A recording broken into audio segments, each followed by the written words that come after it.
Meu saravá fraterno a todos. Mais um encontro aqui do nosso canal, no canal Portal de Aruanda.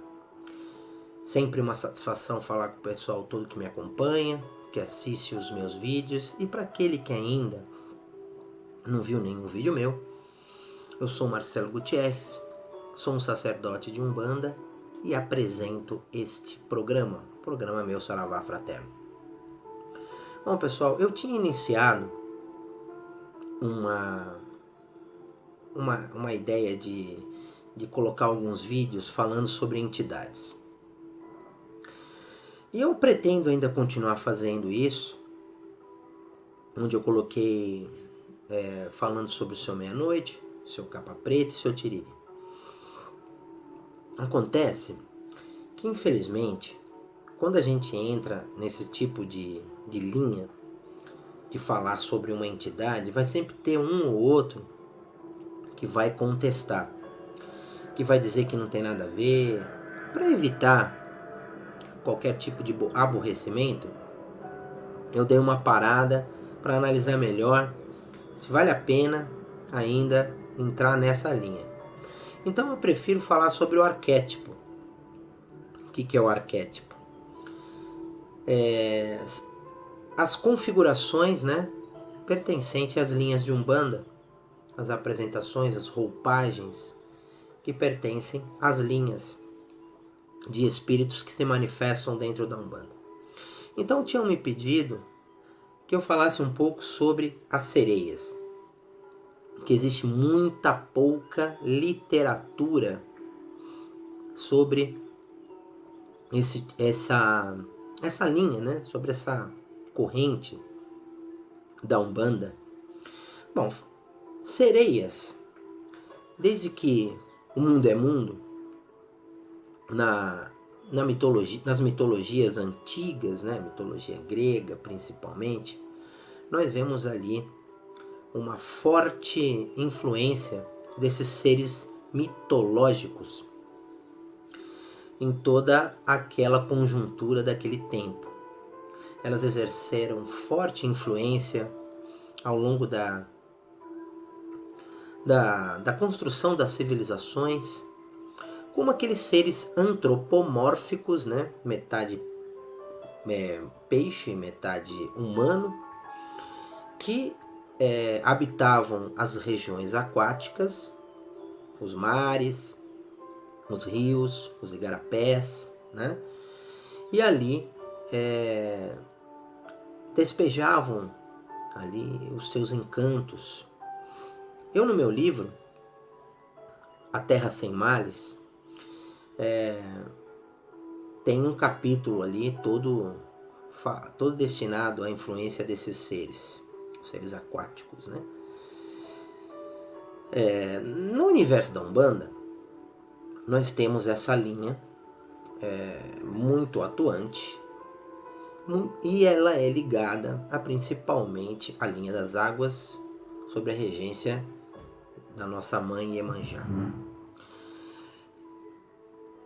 Nós temos uma influência muito forte dessas entidades, desses espíritos elementais pertencentes a esse ponto da natureza, que atuam sob uma função, vamos dizer assim, nos terreiros de higienizadoras. Elas têm um grande poder de neutralizar todas as ações negativas ao redor de um espaço espiritual, através do seu cântico, da sua dança, da sua suavidade nas manifestações. Não são linhas, não são agrupamentos de espíritos que dão passe e consulta. Elas não têm essa função dentro das casas e nos terreiros de Umbanda. No Candomblé não existe a manifestação desses espíritos, dessas entidades, desses seres espirituais.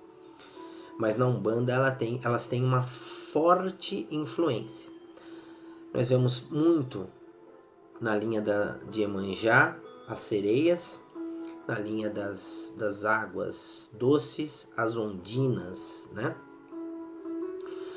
Essas duas formas, elas atuam e são atraídas através na atuação delas, elas são atraídas para o ambiente de terreiro, como eu disse, para neutralizar a influência negativa, baixas magias, impregnações, bacilos, coisas que ficam impregnadas através da nossa vibratória dentro do terreiro.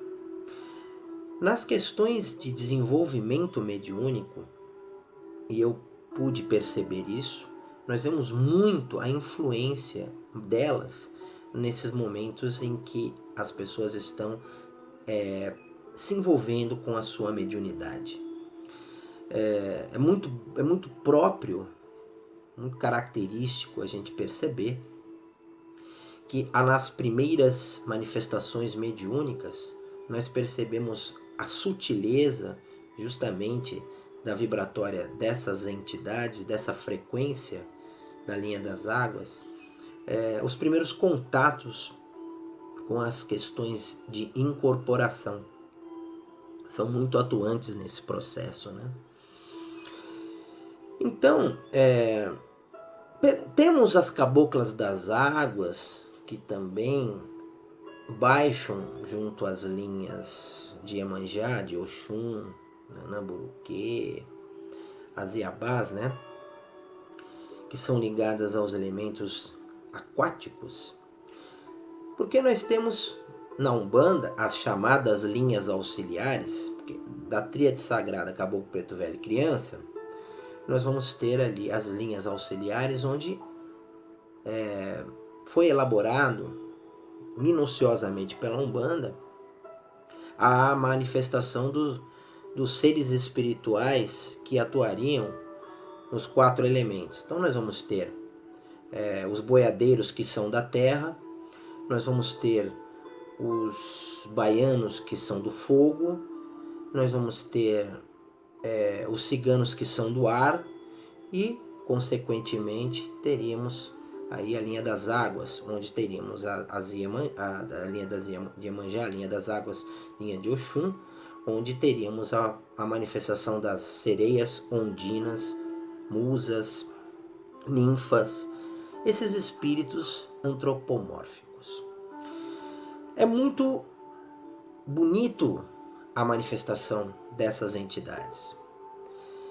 Tem uma capacidade de neutralizar, como eu falei, muito energias deletérias. Seria bem essa a função. Infelizmente, alguns terreiros,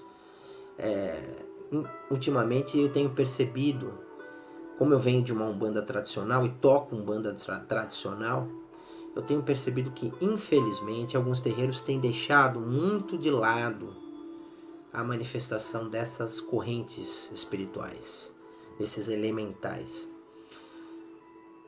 Resta saber por quê. Talvez porque não sejam entidades que dão passes, que dão consulta, que tem um caráter de manifestação nessa linha, nessa natureza, né? Mas eu não concordo com isso. Eu acho que nós temos que manter, sim, a modernidade tem que surgir, a Umbanda vai evoluir, as coisas vão modificar, mas as tradições têm que ser mantidas, né? Principalmente os arquétipos, né? Porque os arquétipos, eles têm funções dentro da Umbanda. E como as pessoas ainda não perceberam, ela foi muito bem elaborada para que esses espíritos neutralizassem ali, né, ou melhor, ocultassem as suas verdadeiras identidades, né, para se manifestar nas linhas de Umbanda, sobre uma corrente, sobre uma égide, sobre um arquétipo. Então isso não desqualifica, isso não menospreza, e a Umbanda, ela pode evoluir em uma série de aspectos, mas nesse sentido ela não vai deixar de manter as suas bases, porque senão vai perder o verdadeiro propósito da Umbanda, que é desmistificar, né? Falar de forma simples, porque o simples funciona. né? Esse negócio de diplomas, rótulos, doutores e tudo mais que a gente acabou vendo por aí, infelizmente não é, nunca foi e nunca será o papel e o propósito da Umbanda. Então as sereias, as ondinas, elas têm essa caracterização, né? E como eu falei, são entidades, são seres mitológicos que estão desde os primórdios nas mais diversas culturas da nossa construção, da nossa civilização organizada. Tem um livro muito interessante que eu vou indicar para vocês que me assistem. Muita gente já deve ter tido acesso a esse livro, que se chama O 12º Planeta, de Zecharia Sitchin. Zecharia ou Zecharia Sitchin. Ele fala sobre a formação do nosso planeta. Ele dá ele traz uma teoria muito importante desde a época dos sumérios, né? Dos nefilins, que seriam os Anunnakis, né? São os Anunnakis que seriam os nefilins, aqueles seres que teriam utilizado aqui no nosso planeta de genéticas, né? Da atuação da genética espiritual, mas uma genética extraterrestre, que seria a origem da nossa formação como Homo sapiens. E isso está ali desde as tábuas sumérias, delineado ali nesse livro. Vale a pena ler sobre esse estudo, apesar de ser uma teoria, mas é muito interessante, tem muito cabimento, tem muito a ver, porque fala dos seres antropomórficos, né? Que essas combinações desses seres híbridos, elas não seriam simplesmente mitos das religiões que passaram pelo mundo. Os seres híbridos teriam sido resultado de cruzamentos desses geneticistas que teriam vindo de outros planetas, ligados a esse planeta Nibiru, né, que está ali delineado nas tábuas sumérias, em que ele estudou inclusive a influência daqueles seres de 4 metros de altura, que parece até na Bíblia.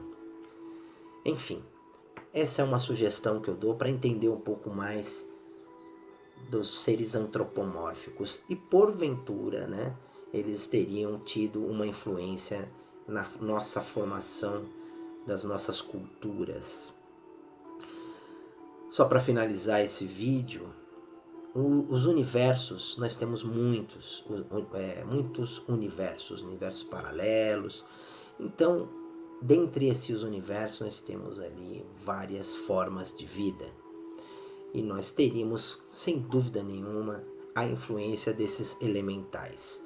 Espíritos ligados ao elemento água, espíritos ligados ao elemento terra, ar, fogo, que atuam sim, principalmente na Umbanda, por conta de ser uma religião magística por excelência. Então, por ela ser uma religião magística por excelência, nós acionamos essas forças da natureza e do universo para que as entidades espirituais, que são os nossos guias, atingir os objetivos que precisam ser alcançados através dos nossos trabalhos espirituais e, consequentemente, da nossa própria evolução e entendimento universal.